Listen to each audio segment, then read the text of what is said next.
everybody, welcome back to another video. Got another good one for y'all today. I had somebody hit me up and said, hey, you got to check out these videos that are coming out from this Twister movie. They're really good. And the one that they suggested I check out was Luke Combs' Ain't No Love in Oklahoma. So without wasting any time, let's get in it.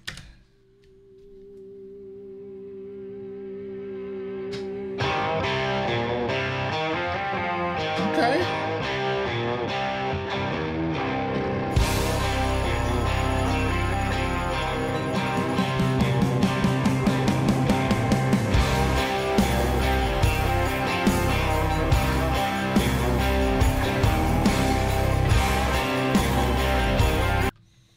They look concerned, as if they're in the wrong place.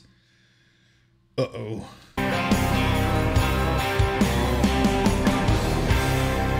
keep chasing that same old devil down the same old dead-end highway, riding that storm running through my veins like a shot-down tailspun airplane.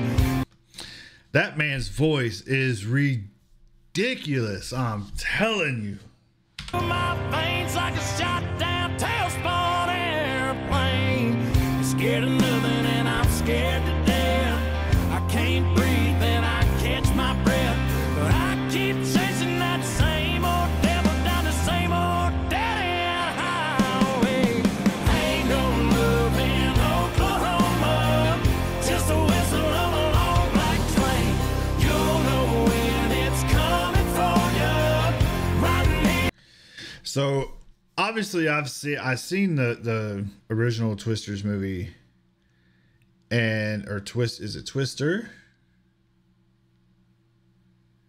Now I can't even remember. I'm questioning myself. Uh-oh. Anyway, I've seen the original. Now there's this one. I'm gonna have to go and watch it. I haven't seen it yet, but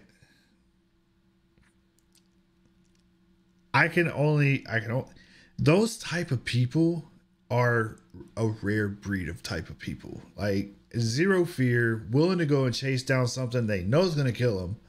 Like, I had some.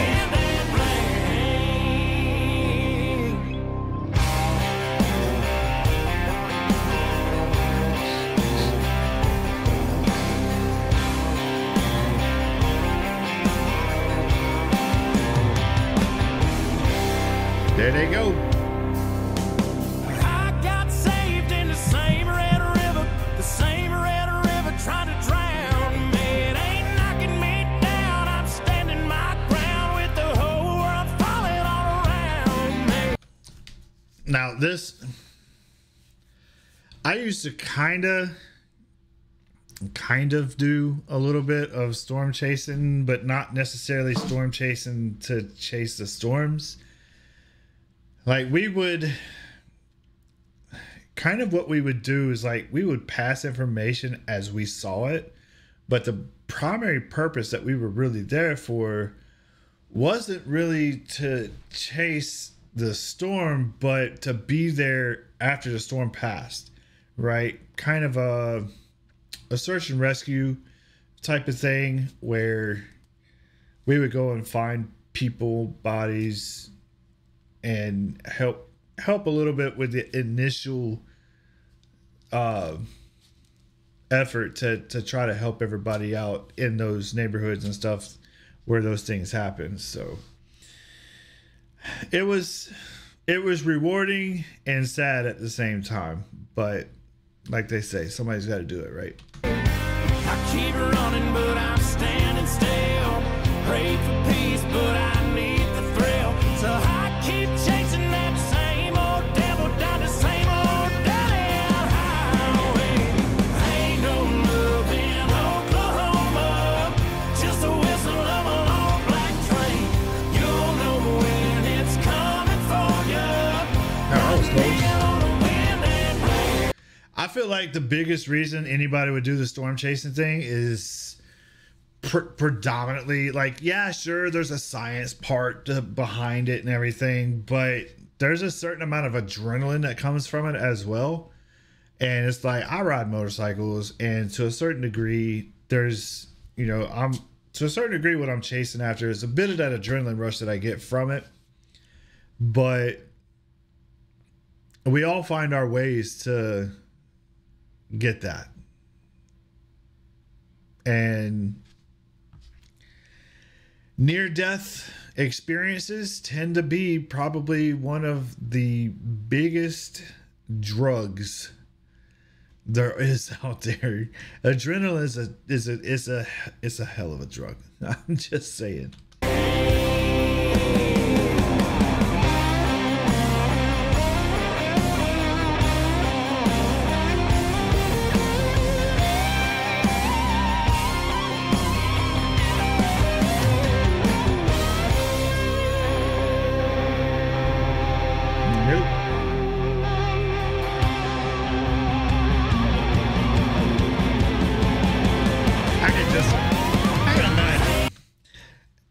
There was once upon a time, quick story time.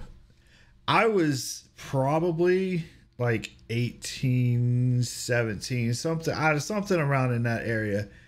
But there was a really bad storm coming through, and I'm driving in to go and do our little, what we call storm chasing or search and rescue stuff, whatever. I'm coming in to go and do that, and I'm driving along, and next thing you know, I just get shoved into the other lane. Nothing hit me, nothing touched the vehicle, but the wind just pushes me into the other lane. I almost go head on with another car. Luckily, I get back in my lane. Nobody got hurt, nobody got hit. And then I get there, and lo and behold, somebody's like, "Hey, did you hear about the tornado?" And I was like, "Where?" And they're like, "Hey, it was right there in Marion." And I was like, "I just drove through that."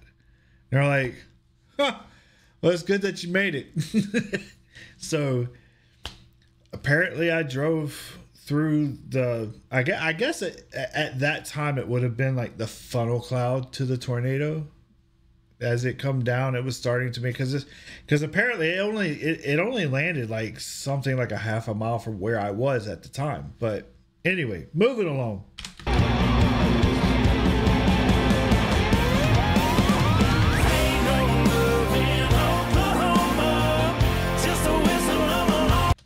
Yo, that is huge. Just imagine. Right? Driving up to something like that. That would be absolutely ridiculous. Just knowing that the amount of debris, that's the part that's always in my head, is the amount of debris that can hold. Jeez.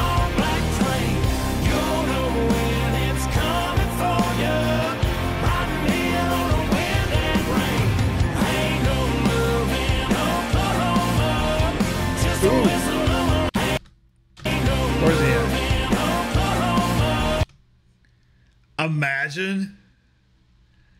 It happens, bro. It happens. People, like, I don't know that they get sucked into the tornado. I don't really think that happens, but it definitely happens. People get thrown around. Like, because there's people who are supposed to be in a house and they get found, like, a few blocks away. And, I mean, whether they're deceased or not, regardless, they're found not where they were supposed to be.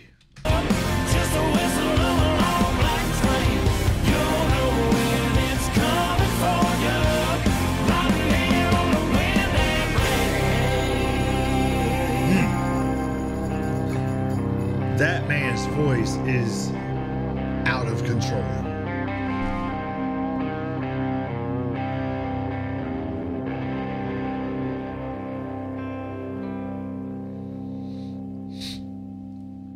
Speaking of the eye of a storm, me and a good friend of mine,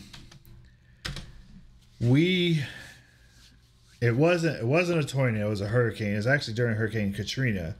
When it came through my hometown, me and my best friend where he came over to stay with me during the hurricane, because at the time he was living in a trailer, obviously not safe. So he came and stayed with me. And while